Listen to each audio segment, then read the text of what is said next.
Hi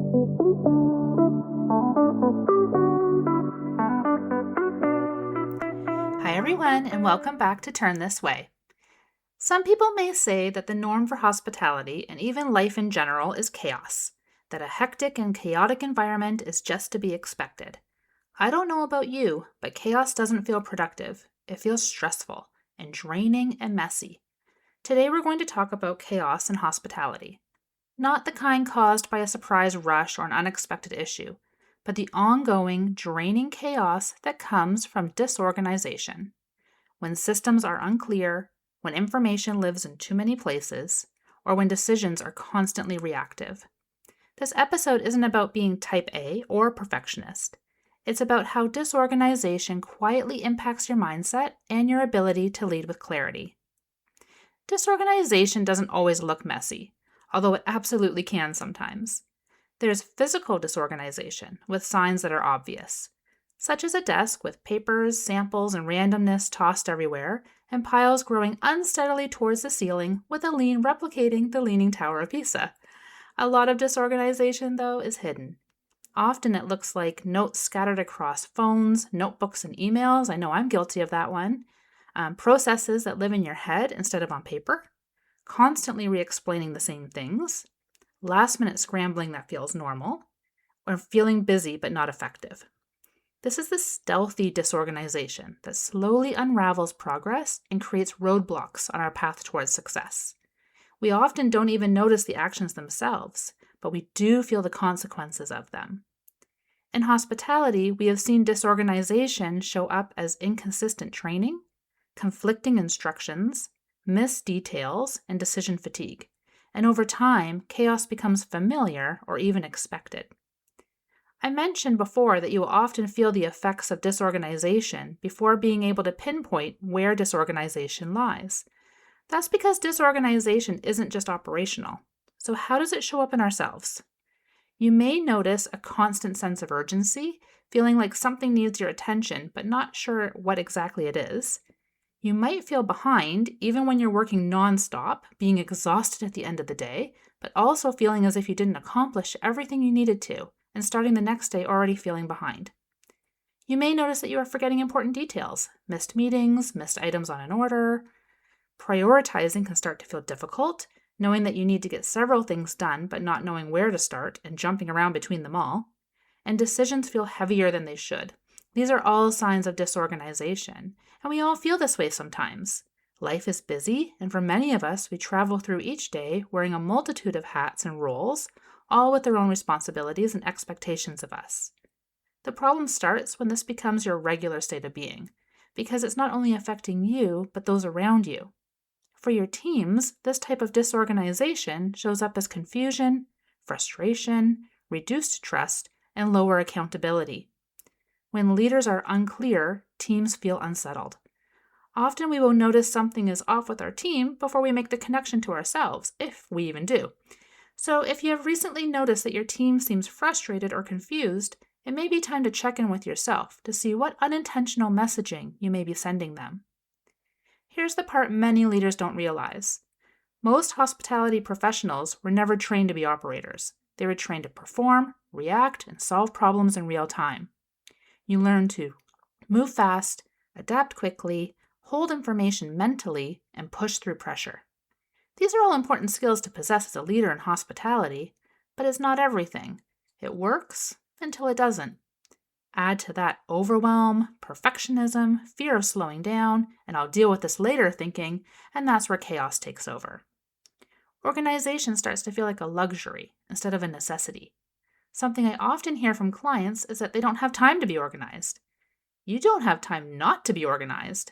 My question to them is always, what would you avoid if you were organized?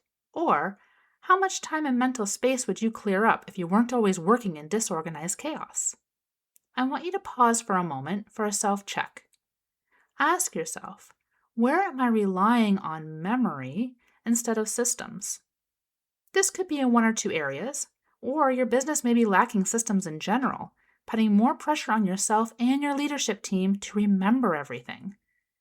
The last few major projects here at KRG have been creating systems for clients, especially those with several locations. They are needing systems because disorganization across the board is leading to inconsistency in training, leadership, and guest experiences, which in turn leads to issues with retention, reviews, team morale, growth, and financial success. And if we step out of the business for a minute, disorganization is not only affecting your business, but it takes a personal toll on you as well. It spills over into all areas of your life. It creates mental clutter, constant low-grade stress, decision fatigue, and reduced confidence. The issue is that when everything feels scattered, your brain stays in survival mode. That impacts creativity, emotional regulation, and strategic thinking. Over time, leaders start to believe, I'm bad at this, I can't get ahead, or this is just how it is. That's not a mindset issue. It's a structural one, which means if you create systems to help with organization, the negative effects on your mindset will ease up. Creativity will have space to thrive. You will more easily be able to focus on emotional regulation, and there will be room for strategic thinking. 3 main ingredients for a successful operator. So let's talk strategy. Organization doesn't start with color-coded binders, although I do love color-coded binders. It starts with clarity. Here are 4 shifts you can make now to start shifting from chaos. Number 1, choose one place for information. One system is better than 5 half-used ones. I know that there is an abundance of options out there, and many may appeal to you for several reasons, but for now, choose one and learn how to use it with consistency. Number 2, get ideas out of your head. Your brain is for thinking, not storing. Once your mind has thought up an idea, a solution, a problem, get it out of your head and written down or in a voice note in one organized place that you will be able to go back to find easily. Taking it out of your head allows your brain the space needed for critical thinking and regulation. Number 3, create simple, repeatable systems. If you explain it twice, document it once. If you don't have time or the understanding of how to create systems, you may want to think about turning to outside assistants to create systems for you. Then all you need to do is learn how the system works and apply it. And lastly, number 4, build pause into your process. Organization requires slowing down briefly to speed up later. You will be amazed at how efficient and time-saving good systems can be once they are implemented. Let's look at some tools that can help you shift from disorganized to organized. Again, you don't need everything, you just need something consistent. Helpful tools include digital task managers, shared documents for SOPs, weekly planning routines, simple checklists, voice notes for idea capture. The best tool is the one you'll actually use. Once you are consistent with 1 or 2 organizational tools, you can look at adding another. Let's take a minute and commit. Choose one thing, one system, one tool, one habit, and commit to it for the next 7 days. Connect with me on Instagram or LinkedIn and let me know what you are committing to and if you are successful in consistently using it after the 7 days are done. I'd love to hear from you. Remember, clarity comes from consistency, not perfection. Disorganized chaos isn't a personality flaw. It's often a sign that you've outgrown your systems, they aren't working for you, or you don't have any to start with. When structure improves, mindset follows. When clarity improves, confidence returns. You don't need to do more. You need to organize what already exists. As always, thank you for being here, and don't forget to turn this way.